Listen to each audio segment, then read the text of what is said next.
WhatsApp guys, welcome back once again. दोस्तों, आज की कहानी जो एक्सप्लेन करने जा रहे हैं वो असल में एक लड़की के इर्द गिर्द घूमती है जिसके कुछ दिनों बाद शादी होने वाली है। और इस लड़की का नाम है क्लारा, जो फिलहाल अभी डेनमार्क जा रही है अपने एक दोस्त के घर पर, जहां वो दोनों शॉपिंग के लिए जाएंगे।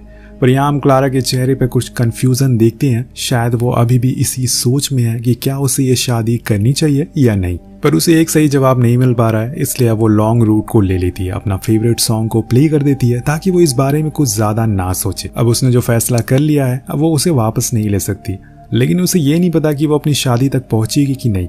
उससे पहले उसके साथ कुछ ऐसा होने वाला है जो उसकी पूरी जिंदगी का तौर तरीकों को ही चेंज कर देगा। इसलिए चलते हैं कहानी के असल पहलू पर। यहाँ वो अब अच्छे से व्यू को देखते हुए आगे बढ़ती जा रही थी। अब बीच में उसका टायर पंचर हो जाता है और यहीं से शुरू होता है इस कहानी का असली ट्विस्ट। उसे टायर ठीक करना तो आता नहीं है, इसलिए वो किसी के इंतजार में खड़ी रहती है।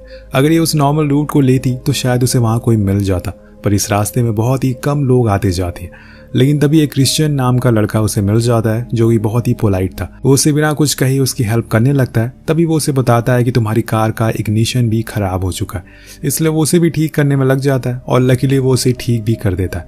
अब यहाँ जैसे हर कोई करता है वैसे ही क्लारा भी उसे थैंक यू कहकर आगे बढ़ जाती है। लेकिन यहाँ उसके दिमाग में न जाने क्या आता है, वो कार को यू टर्न लेती है और उसे लिफ्ट दे देती है और कहती है कि तुम्हें अगर कहीं जाना तो मैं तुम्हें छोड़ सकती हूँ।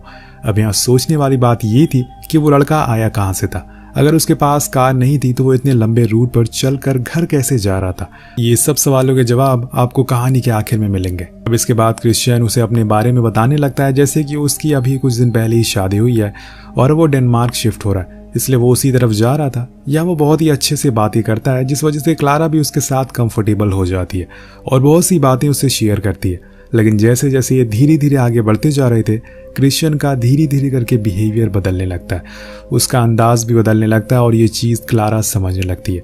वो उसे गलत तरीके से छूना शुरू कर देता है और ये समझ जाती है।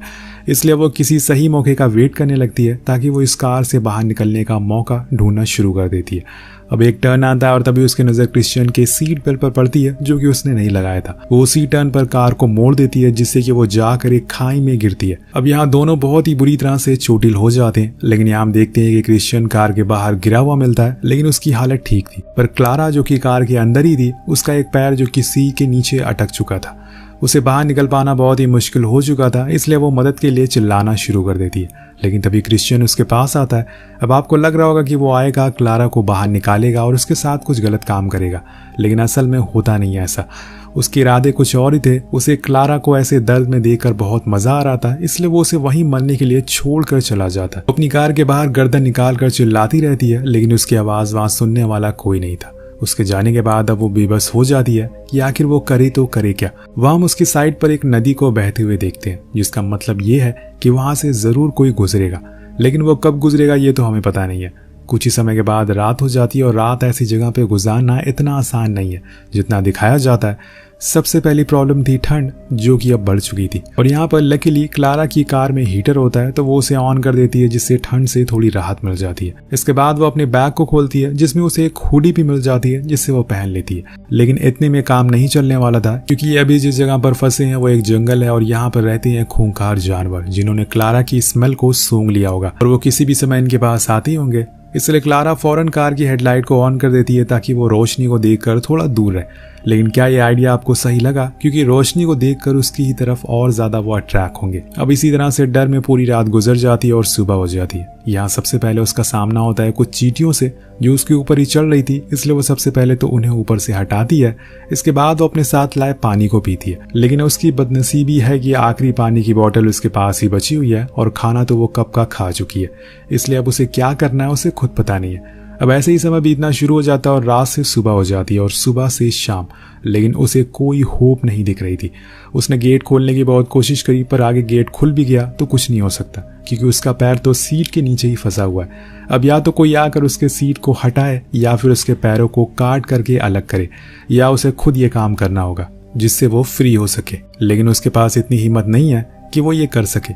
तभी वहां क्रिश्चियन वापस आता और अब उसकी हालत और भी बेहतर हो गई थी।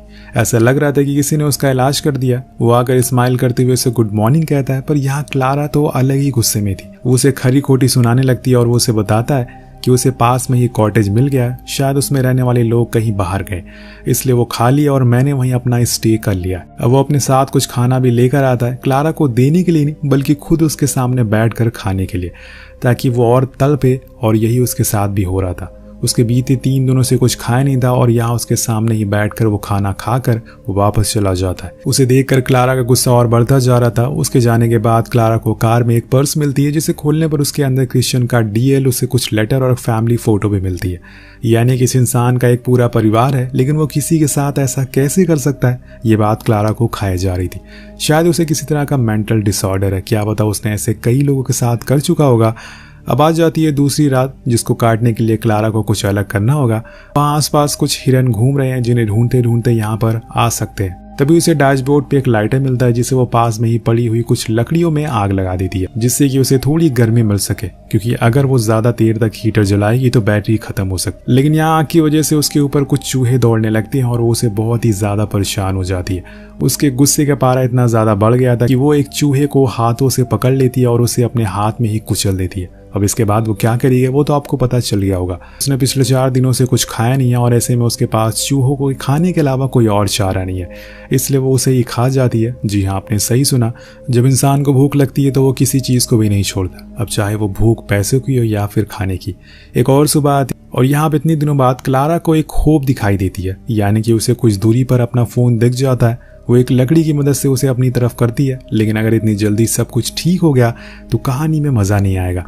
इसलिए तभी वहाँ एंट्री हो जाती है दोबारा से क्रिश्चियन की, जो उसे बताता है कि जिस फैमिली को वो कॉटेज था कल रात वो लौट आए, लेकिन उसने उन्हें बंदी बना लिया और एक रूम में बंद कर दिया है। अब उस घर में उसका पूरा राज चलता है। ये सब सुन के क्लारा हैरान थी और इसीलिए वो अपना फोन छुपा कर रखती है, लेकिन ना जाने कैसे क्रिश्चियन को इस बारे में पता चल जाता है और वो उसे फोन छीनना शुरू कर देता है। लेकिन क्लारा उसे नहीं देने वाली थी, वो उसे लकड़ियों से वार करती है, लेकिन क्रिश्चियन के पास एक स्क्रू ड्राइवर होता है, जिसे वो क्लारा के मुंह पर हमला करता है और आखिरकार उस फोन को ले लेता है। उसके सामने उसकी आखिरी उम्मीद भी वो तोड़ देता है। लेकिन यहाँ उसने उसे एक और उम्मीद दी थी, यानी कि वो अपने साथ एक बैग लेकर आया था जिसमें अलग अलग तरह के टूल थे और उसमें एक आरी भी थी, जिसे वो उसके पास रखकर जाने लगता है। तो क्लारा कहती है कि तुम्हें अच्छे से पता है ना कि इस आरी से डोर को कट नहीं किया जा सकता।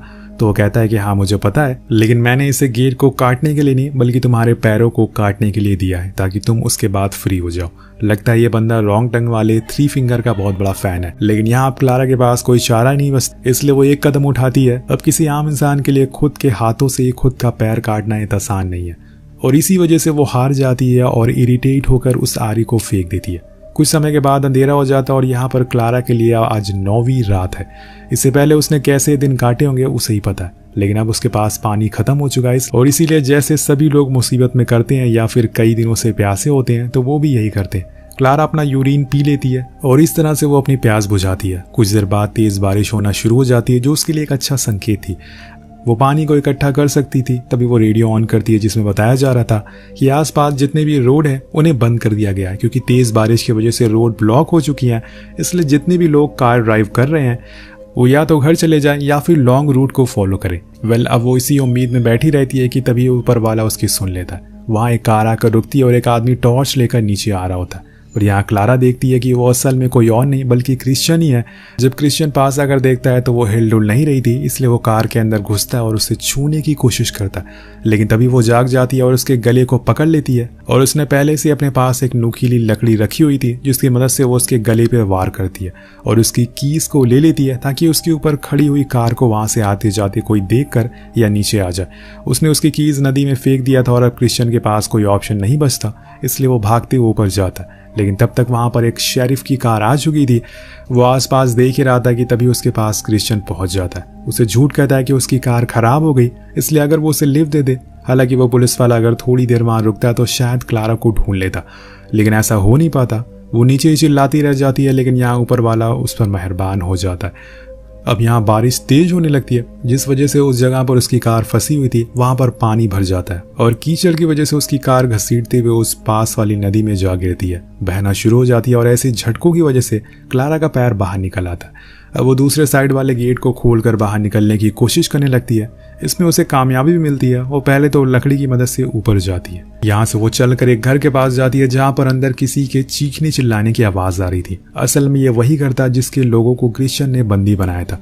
वो इस समय अंदर ही है, इसलिए क्लारा धीरे धीरे करके ऊपर आती है और तभी वो अंदर देखती है कि क्रिश्चियन ने उस पुलिस वाले को भी बंदी बना लिया है और उसकी आंखें निकाल रहा है। ये देखकर वो पूरी तरह से सहम जाती है और वहां से जाने लगती है, लेकिन तभी उसकी नजर उस घर के ओनर की बेटी पर पड़ती है जिसको क्रिश्चियन ने बेड पर बांध कर रखा था। अब वो उसे बचाने के लिए चुपचाप अंदर जाती है और उसको खोलना शुरू कर देती है, लेकिन पीछे से एक क्रिश्चियन आ जाता है जिसने पुलिस यूनिफॉर्म पहन रखी थी। यहाँ दोनों में भयंकर लड़ाई हो जाती है और अंदर आते समय पुलिस वाले की बंदूक को उठा लिया था। अब वो उस पर तान देती है, लेकिन वो हार मानने वालों में से नहीं था, इसलिए वो उस पर चढ़ जाता है। लेकिन इतने में क्लारा गोलियां चलाना शुरू कर देती है, जिस वजह से वो रूम से बाहर चला जाता है और नीचे गिर जाता है और खुद के ही लगाए हुए ट्रैप में फंस जाता है। जिसके बाद यहाँ क्लारा फौरन जूली को छुड़ाती है और बाहर आती है। यहाँ पे वो भी सेम वही करती है, यानी कि उसने उसको एक चाकू दिया था और कहा कि इससे अपने पैरों को काट लो या फिर इस ट्रैप को तोड़ लो, मर्जी तुम्हारी है। ऐसे ही मरने के लिए दोनों उसे छोड़कर वहां से चले जाते और इसी तरह से कहानी का अंत हो जाता है। लेकिन आपको क्या लगता है कि क्या सच में क्रिश्चियन मर गया होगा? वो इतनी आसानी से तो मरने वाला नहीं है। इसके आगे ये कहानी हमें नेक्स्ट पार्ट में देखने को मिलेगी। तो नेक्स्ट पार्ट देखने के लिए कमेंट जरूर करिएगा। मिलते हैं अगली वीडियो में। Peace out.